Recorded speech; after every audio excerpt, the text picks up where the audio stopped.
आपको एंग्जाइटी या घबराहट हुई और आपने इंड्राल 10 मिलीग्राम ली। 10 मिनट, 20 मिनट, बल्कि 30 मिनट बाद चेक किया, आपकी दिल की धड़कन तो पहले से स्लो हो रही है, हाथ में जो लर्जा था वो कम है, लेकिन फिर अचानक एक अजीब चीज़ होती है। दिल ठीक, लेकिन दिमाग में अभी भी परेशानी दौड़ रही है और आप सोच रहे हैं कि मेरे साथ हो क्या रहा है। मुझे दिमाग में अभी भी घबराहट महसूस हो रही है, मैं अब भी परेशान हूँ। ये मेडिसिन इंड्राल जो है ये तो फेक है, क्या ये काम नहीं करती या इसकी डोज कम है? या आप ये भी सोचते हो कि आपको जो होने वाली एंग्जाइटी है वो बहुत स्ट्रांग है और शायद इंड्राल से ठीक ना हो। यहीं पे बहुत ज़्यादा लोग कंफ्यूज हो जाते हैं, क्योंकि अगर सच बात बताएं तो ये है कि इंड्राल अक्सर दिल की धड़कन को तो कम करती है, लेकिन एंग्जाइटी को मुकम्मल तौर पे ठीक नहीं करती। और यही गलती इंडिया, पाकिस्तान और इन ममालिक में लोग करते हैं, जहाँ पे वो इंड्राल लेते हैं घबराहट के लिए, एंग्जाइटी के लिए।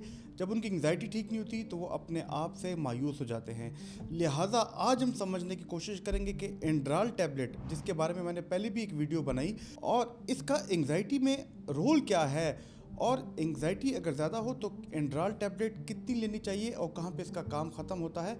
जब इंड्राल लेने के बाद हार्ट बीट स्लो हो जाए फिर भी एंग्जाइटी क्यों रहती है, और इंड्राल किस एंग्जाइटी में हेल्प करती है, और अगर वो काम ना करे तो क्या दूसरी ट्रीटमेंट लेनी चाहिए, ये सब जानने की कोशिश करेंगे आज की इस वीडियो में।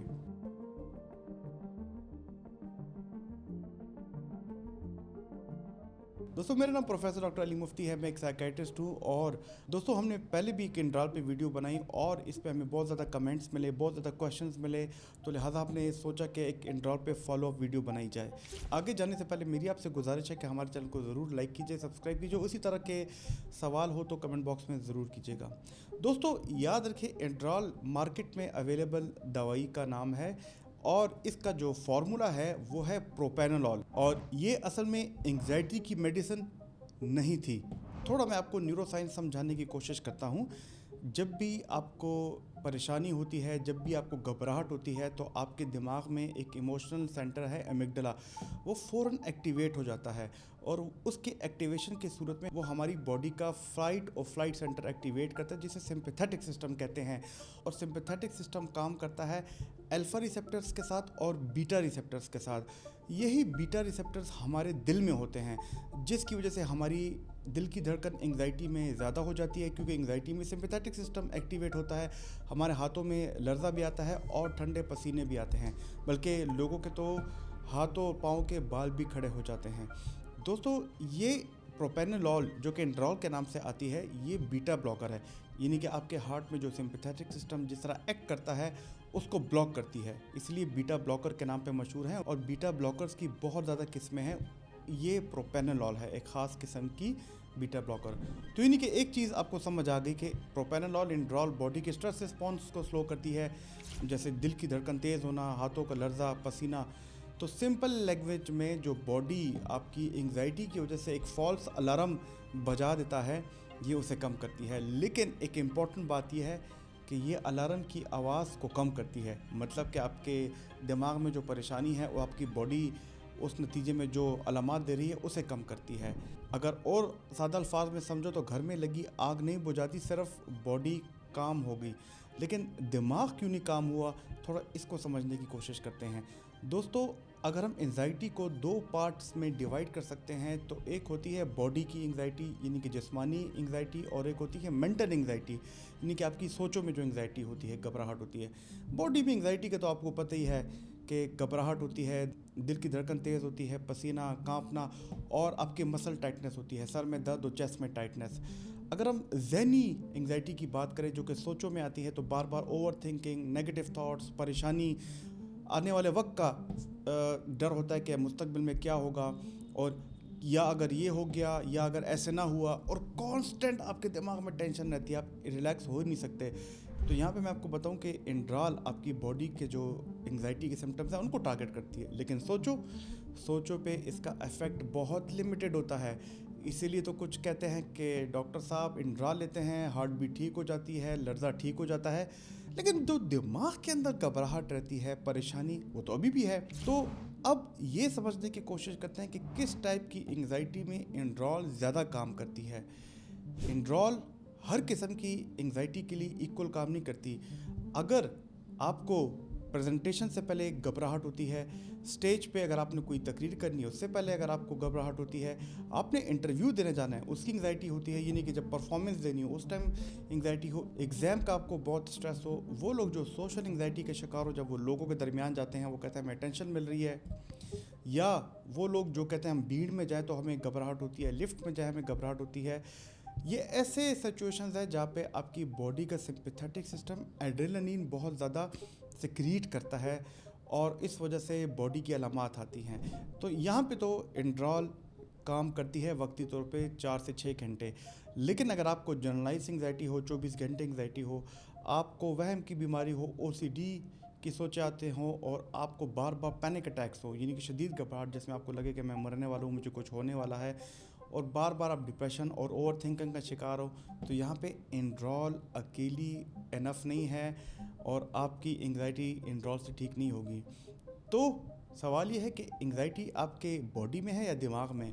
यहाँ पे भी बहुत से लोग मिस्टेक करते हैं। अगर मेरी हार्ट बीट स्लो हो गई तो हो सकता है मेडिसिन काम कर रही हो, लेकिन उतनी ज़्यादा नहीं।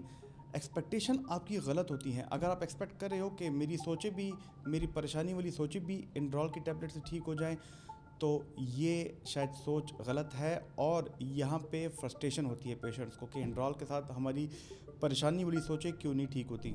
अब आपको पता चल चुका है कि इंड्रॉल सोचें ख़त्म नहीं करती, सिर्फ जिस्मानी अलामात को कम करती है और कभी कभी बस इतना रिडक्शन कि पेशेंट अपना कंट्रोल वापस ले लेता है। और अगर आपको समझ आ गई है कि एंग्जाइटी मेंटल एंग्जाइटी होती है जब हमारी सोचों में परेशानी चल रही हो, हम जब रिलैक्स ही नहीं हो सकते, तो फिर इंड्रॉल वक्ती तौर पे काम करे और फिर जब लॉन्ग टर्म में काम ना करे तो फिर असल ट्रीटमेंट क्या हो सकती है। देखा ये गया कि एंग्जाइटी के रूट कॉजेज़ होते हैं, आपकी सोचों में कन्फ्लिक्ट्स होते हैं, तज़ाद होते हैं जिन्हें आप टाइम पर रिजॉल्व नहीं कर पाते और इस वजह से आप ओवर थिंकिंग करते हैं। कोई पास्ट का साइकोलॉजिकल ट्रामा होता है, आपको पैनिक अटैक होता है, ओसीडी होती है और बहुत ज़्यादा पुराना कोई स्ट्रेस हो, तो यहाँ पे पहले स्टेप में आपको साइकोथेरेपी जैसे सीबीटी कहते हैं वो लेनी चाहिए। और सीबीटी आपकी थॉट्स को चैलेंज करती है, आपकी जो अनरियलिस्टिक गैर हकीकी सोचें होती हैं उन्हें पॉजिटिव सोचों में चेंज करती है। लेकिन इसके साथ साथ लाइफस्टाइल चेंजेस भी बहुत ज़रूरी हैं। कुछ लोग ऐसे होते हैं जिनकी नींद की रूटीन नहीं होती, एक रात किसी और टाइम सोते हैं, दूसरी रात किसी और टाइम सोते हैं। इसी तरह दिन के जागने की भी उनकी एक रूटीन नहीं होती, एक दिन 9 बजे जागना, अगले दिन 6 बजे जागना। इससे भी आपकी एंग्जाइटी ट्रिगर होती है।